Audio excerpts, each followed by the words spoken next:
she's so fine. Helluva, blows my mind. Helluva, lights my day.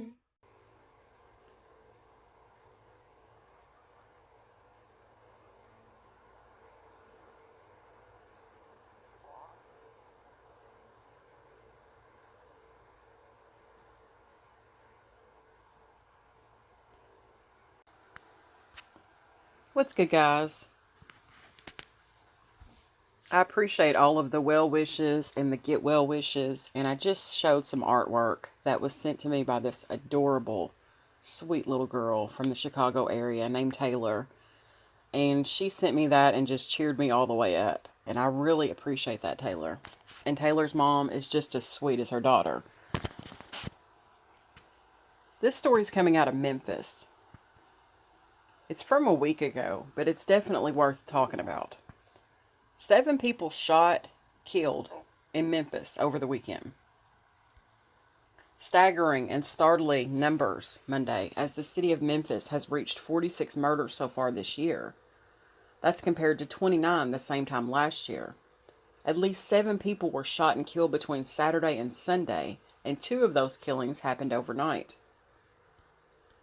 Now there's concern some state initiatives could make problems even worse. Throughout the weekend, investigators stayed busy as they processed crime scene after crime scene after crime scene. One of the shootings happened at the Prescott Place Apartments in East Memphis just before midnight. Memphis police confirmed 1 person was shot and pronounced dead on the scene.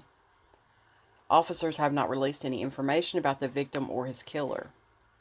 Another man was shot and killed in a home on Berkshire Avenue in Nutbush last Sunday night. Authorities have not released any information on this case. The other deadly shootings happened on Bayou Court in Fraser, South 3rd Street in Southwest Memphis, Mount Moriah in Hickory Hill, and a double shooting on South Parkway in South Memphis. The rash of shootings happened the same weekend. Hundreds in Whitehaven took to the streets to walk for unity and peace in neighborhoods. The hope is to not come close again to 2020's grim milestone, where there were more than 330 homicides in Memphis. But now there's another issue on the table.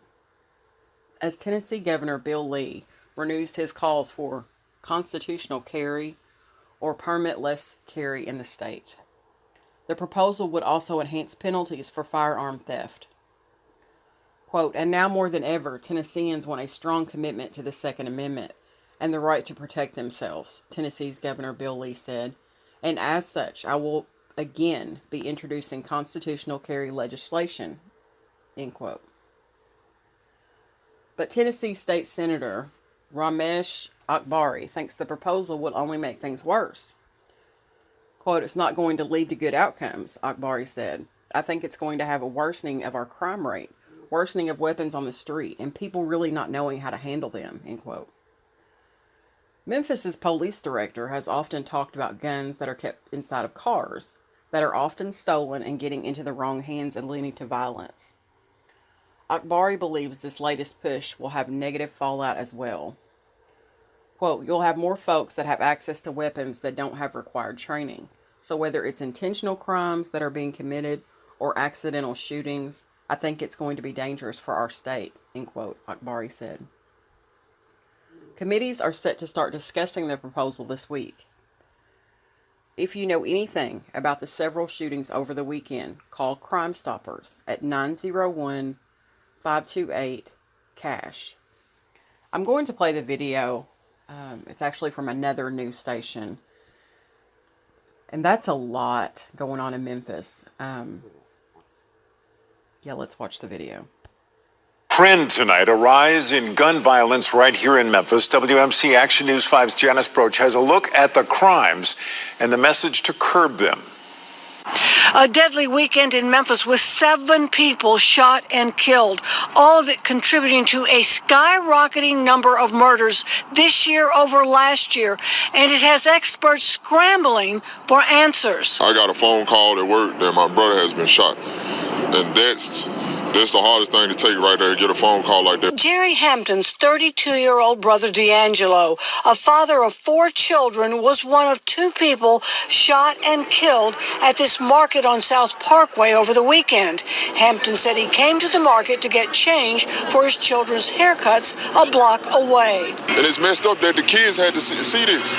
2 other kids was with him had to see this. The 2 murders at this market were part of the 7 over the weekend happening in different parts of the city. So far this year, 46 murders in Memphis compared to 29 at this time last year. We have a violence problem in our city. The 7 happened on the same weekend the police director was speaking at a Stop the Gun Violence match in Whitehaven. What's missing is that our community has not stepped up in a big way. And so this is an excellent start. This is something that we cannot stop. We can't just walk around and then come back and do nothing. Bill Gibbons, executive director of the Public Safety Institute of the University of Memphis and head of the Memphis Shelby County Crime Commission, agrees, saying the community has to make it clear gun violence will not be tolerated. And he says there may be a link between that epidemic and the pandemic. So I think what studies are going to eventually show is that there is some relationship between the increase in gun violence and the pandemic that we're in. And maybe it's as simple as the fact that there's an increased level of stress among family members, friends, and acquaintances. And unfortunately, it's turning into violence far too often. It's time to put it down. I just lost someone that means the world to me. Now, the police and experts say the public really can help, and the public can do that by giving tips to police. So, if you know anything about any homicides, call Crime Stoppers at 901-528-CASH. Janice Broach, WMC Action News 5. Then this article came out on March the 4th, so just 4 days ago. 2 dead in Cordova apartment. MPD calling it a murder-suicide. Thursday morning, Memphis police responded to a shooting in Cordova at The View at Shelby Farms apartment complex. When officers arrived at the scene, they found 2 victims inside the residence. Both were pronounced dead at the scene. Police have classified this as a murder-suicide. Residents that live in the complex told WMC Action News 5 they heard about 4 gunshots fired around 4 in the morning. The family of one of the victims was at the scene and said the 2 were a married couple. Quote, "The amount of domestic violence that has happened has definitely taken a shift," said Phyllis Lewis, president of Memphis Shelby County Domestic Sexual Violence Council. Lewis said the pandemic has exacerbated the situation. Quote, "In 2019, we had roughly about a little bit close to 1,900 aggravated assaults. But in 2020, we had close to almost 2,200, said Lewis. Lewis said on average the county receives 15,000 domestic violence calls a year and believes numbers went up during the pandemic because people were asked to shelter in place. Quote, "During this time, the same resources are available. It's just that there is a lack of funding funneled into those resources," end quote, he said. Lewis said the pandemic exposed the issue in maintaining these resources. Quote, "If you're able to donate like non-perishable food items, clothing, diapers, car seat, things like that," said Lewis. As the pandemic continues, Lewis wants to be sure victims know the resources are still out there.